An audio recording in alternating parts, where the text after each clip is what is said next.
बाकी जितनी भी हिंदुओं की दुकानें थी सब पर झटके का मीट कर दिया। नारियल के लिए सब्जी मंडी में बात हुई, उन्होंने कहा कि 20-25 दुकानें तो यहीं दे देंगे, बाकी आप कुछ लोगों को दे दो। ऐसे हजारों नारियल पानी उतारने का प्रयास है। 2019 में कुंभ लगा था, एक टेंट का काम केरल के किसी व्यक्ति का था। प्रयागराज में उन्होंने देखा कि नारियल पानी पर सारे विधर्मी हैं। उन्होंने प्रयास किया, कुंभ के समय में ही 10,000 से अधिक थैलियां नारियल पानी की उतार दिया। अभी थोड़ा सा प्रयास हुआ तो मैं ऐसे पुरोला से आ रहा था, डामटा में रुका तो इधर जय मां काली झटका की दुकान थी, सामने एक जय मां काली बार्बर की नाई की दुकान थी। हमने उसको साल पहनाया, टोपी उड़ाया। पहले तो 8-10 लोगों को देखकर घबरा गया, बाद में कहा कि मैंने 3 हिंदुओं को तैयार कर दिया, 2 को पुरोला भेज दिया, 1 को बड़कोट भेज दिया। तो बड़ी लाइन खींचनी है, हम दूसरों को कोसते रहेंगे, दूसरों को गाली देते रहेंगे और स्वयं कुछ नहीं करेंगे तो जहां भी वैकुंठ होगा वहां पानी जाएगा ही, कोई न कोई तो जाएगा ही। तो कोई भी काम छोटा बड़ा नहीं है, श्रम का महत्व है। हम नहीं कर सकते तो ऐसे लोगों को सम्मान तो दे ही सकते हैं, तो हाथ से काम करने वालों को सम्मान दे तो उससे भी चित्र बदलेगा। आज धीरे धीरे प्लास्टिक है, आज चित्र बदल रहा है। वो देहरादून से चला तो एसी में चला, यहाँ तो गलत बैठना ही था। कोई नहीं, सब अपने ही है, भाव समझिएगा। तो आज आवश्यकता है अनेक विषयों पर, विशेष रूप से सप्ताह में 1 दिन अपने परिवार में मोबाइल इंटरनेट बंद कर दीजिए, टीवी बंद कर दीजिए, राजनीति की चर्चा नहीं करिए। चाहे वो राजनीतिक लोग होंगे वो भी कर सकते हैं। उस दिन केवल अपने साथ पर चल रहा है, अपने पूर्वजों की चर्चा करें। दादा परदादा को किसी ने नहीं देखा है, नई पीढ़ी तो अपने बुबू को भी नहीं देखा है।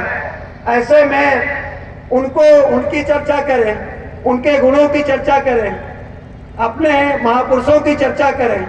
उत्तराखंड देवभूमि है, यहाँ हर जगह एक से एक स्थान है जिनके विषय में जब राजस्थान वालों को बताता हूँ तो कहते हैं कि जैसे हम सतयुग में पहुँच गए हैं। वो चाहे न्याय के देवता गोलू देवता की बात हो, वो चाहे जब यहाँ देवता आते हैं वो स्वतः ही जब गंगा में डुबकी लगाते हैं, वो जब डोली चलती है, जब लोगों में भाव आता है, ये सारी बातें लोगों को सुनकर लगता है कि कपोल कल्पना होगी। लेकिन हमारे जैसे लोग जब कहते हैं तो कहते हैं कि जैसे हम कलयुग में नहीं सतयुग में हैं।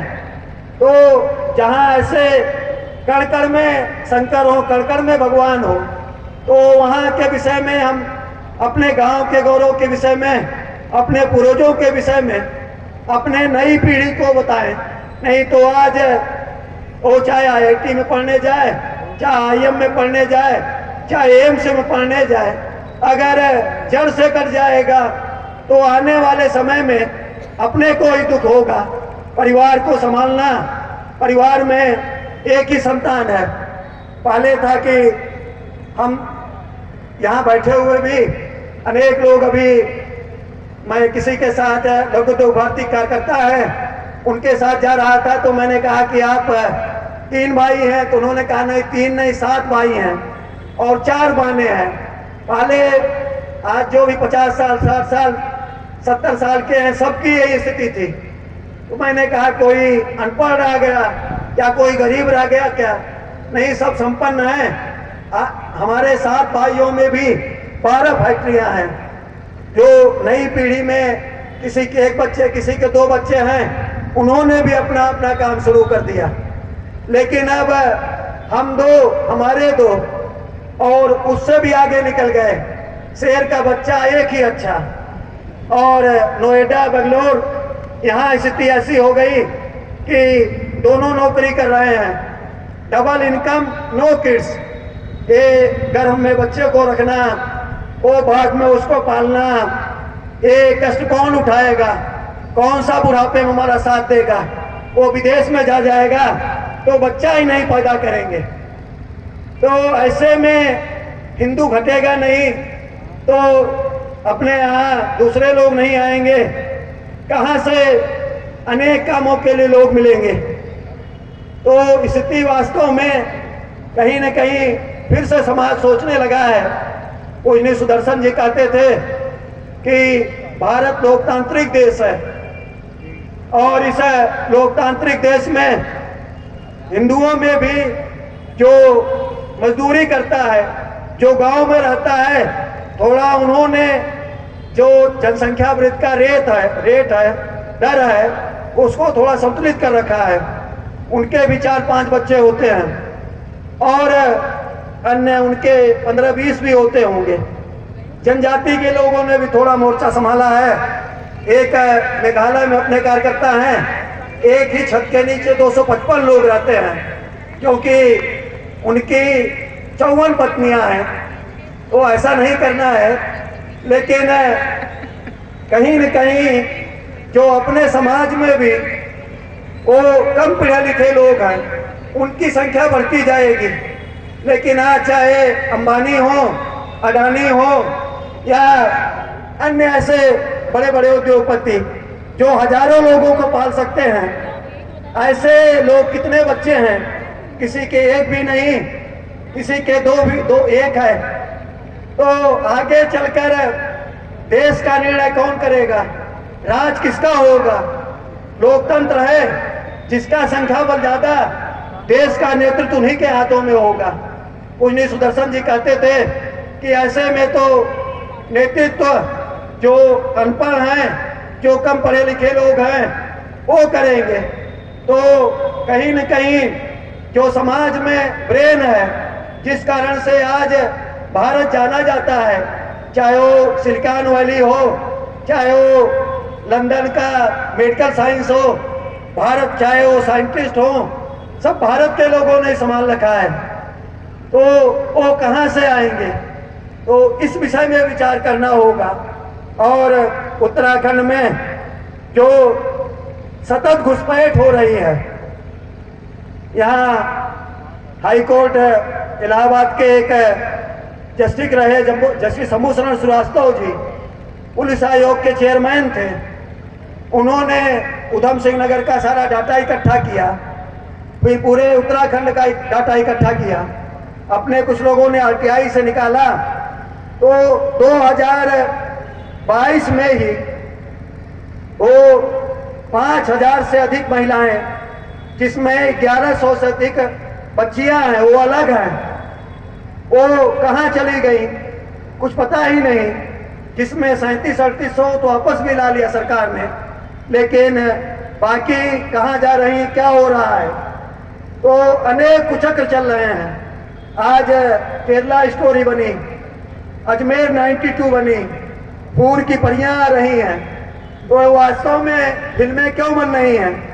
तो सुप्रीम कोर्ट ने कहा था कि केरल से प्रत्येक वर्ष हिंदू और ईसाइयों की 3 लाख से अधिक ऐसे माताएं बहनें कहाँ गायब हो रही हैं, उस पर जांच होनी चाहिए।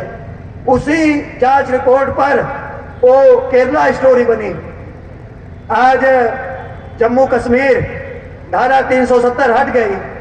आज भव्य राम मंदिर एक मंजिल बनकर तैयार हो गया। भगवान श्री राम उसमें विराजमान होने जा रहे हैं। 14 जनवरी के बाद वो कोई तारीख आएगी। जय श्री राम, जय जय श्री राम।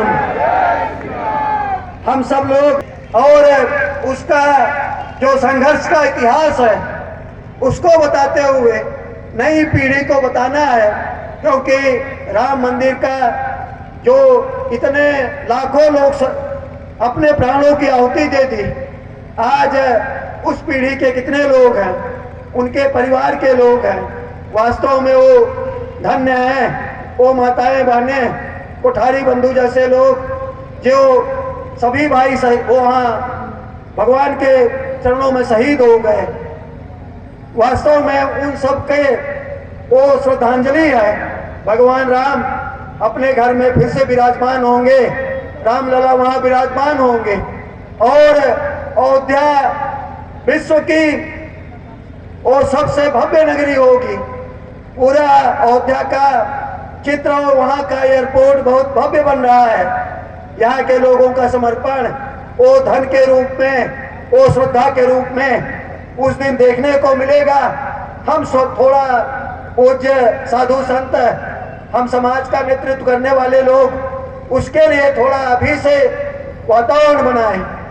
आज काशी विश्वनाथ में भी भव्य होगा, वहाँ सब जगह भगवान विराजमान होंगे।